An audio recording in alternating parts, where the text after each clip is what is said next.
Okay, so we've made the base plate, trimmed off the flash, the sharp edges, so everything is smooth. I forgot to open up the frenum attachments. Well, it was still on the uncured stage, so we took a disc and opened those up so there are not interferences or problems with those. So now we're going to put the wax rim on it. Make sure this thing fully seats, and it does. I'm going to take a full sheet of base plate wax, and I'm going to soften it up.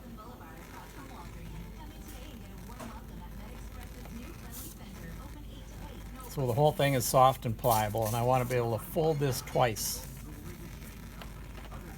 Okay, so nice and soft and pliable. One. Work out the air bubbles that's inside of it so that it come out as best you can. Two. Okay, so it looks like that. Still pliable. If it's not, warm it up a little bit. Okay. From there, I want to lay it on the facial part of this ridge, and I want to simulate the arch form that this particular ridge makes. It might be a tapering arch, it might be a square arch, it might be an ovoid. Whatever that ridge is, that's what I want to simulate with the shape of my wax rim in the anterior. I'm going to lay it on the facial and try and work it so it's right tight against the facial. That's going to provide my 15-degree angle. Comes out where the natural teeth, where the teeth originally were before the ridge started resorbing. Okay. When I get to the canine eminence, I'm going to angle it back in lingually a little bit. Okay. It's going to look like that. And I'm going to cut it so that it extends only to the middle of the tuberosity. Tuberosity being right here. We don't want to extend it back any further than that. Otherwise, it's going to interfere with the mandibular ridge, the ascending ramus. Now I want to seal that down so it doesn't move. So I'm going to take some wax, apply it to the inside.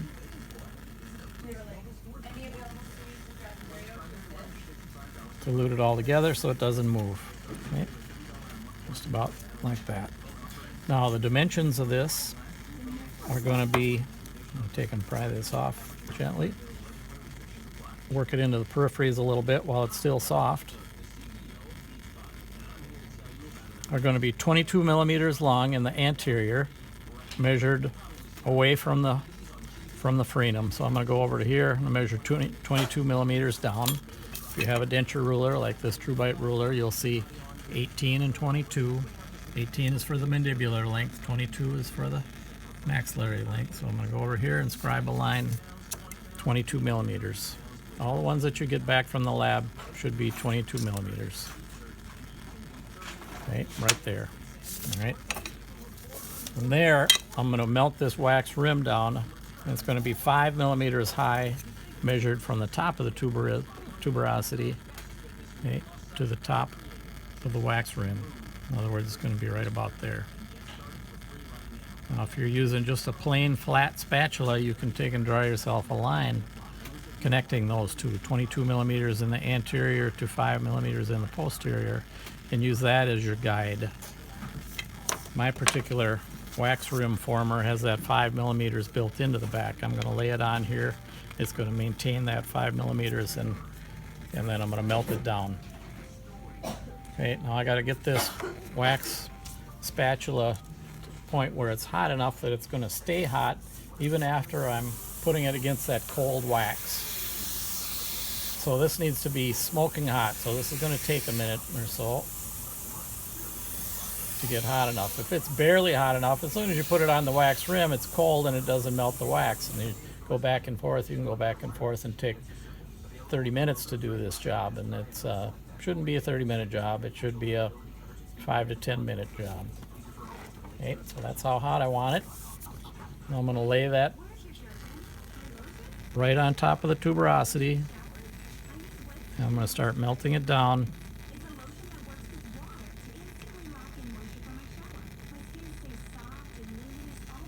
Until I hit my 22 millimeters. Right there. That's my incisal length. Now I'm going to take it, warm it up a little bit more, and I'm going to blend in the peripheries. so that the wax and the triad are all blended together and smooth.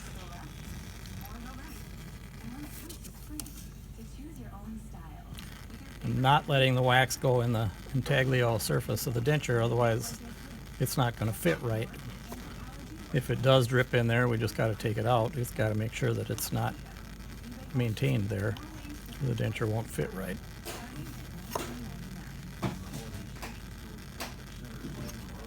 And the most important part is the incisal edge here.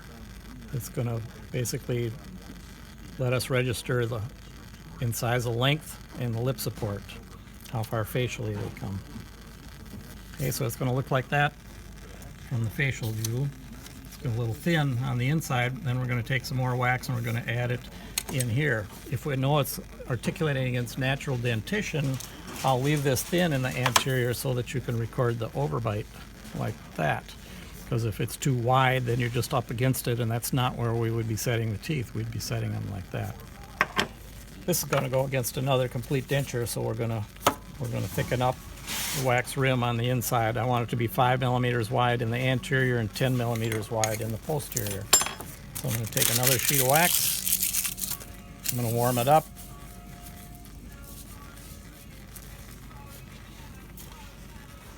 Enough so that I can fold it.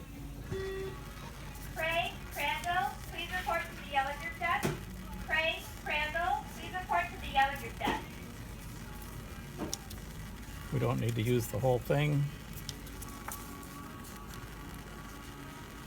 I don't want too big of a wax block to bite in, because the wider it is, the less accurate the patient is going to bite. We want it to be a little more tooth-sized.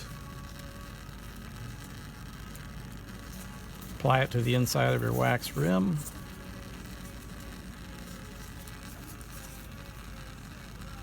Trim the excess.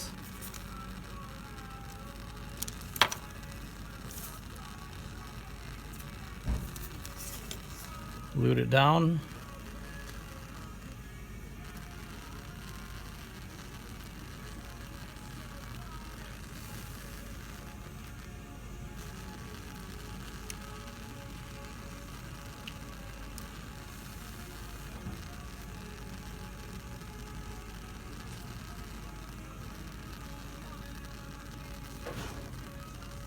And then we'll reduce the height of this inside one so it matches our 22 millimeters.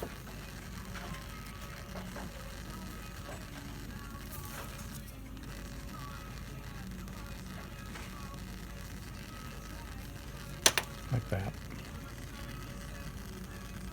Now if we want to thin this out a little in the anterior, you can do that with a spatula.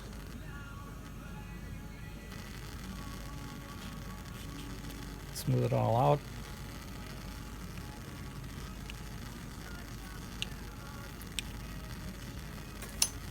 Make it pretty with an alcohol torch.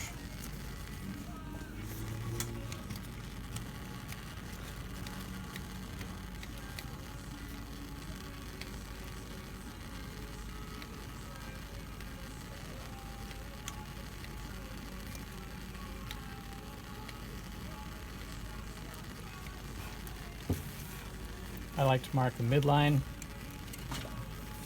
So I'll look at where I think the median suture goes and put a pencil line out on the land area. Median suture being right there. Don't go by the frenum. Incisal papilla can be off at times too. It goes like that. And I'll mark it on here so that then you guys can either verify it or move it. But it's there to remind you to do it. Okay. So it winds up looking like that. And it could be cleaned up a little bit more. A lot of times I'll take cold water and cotton and make it shiny, cool it off, and it should look like that.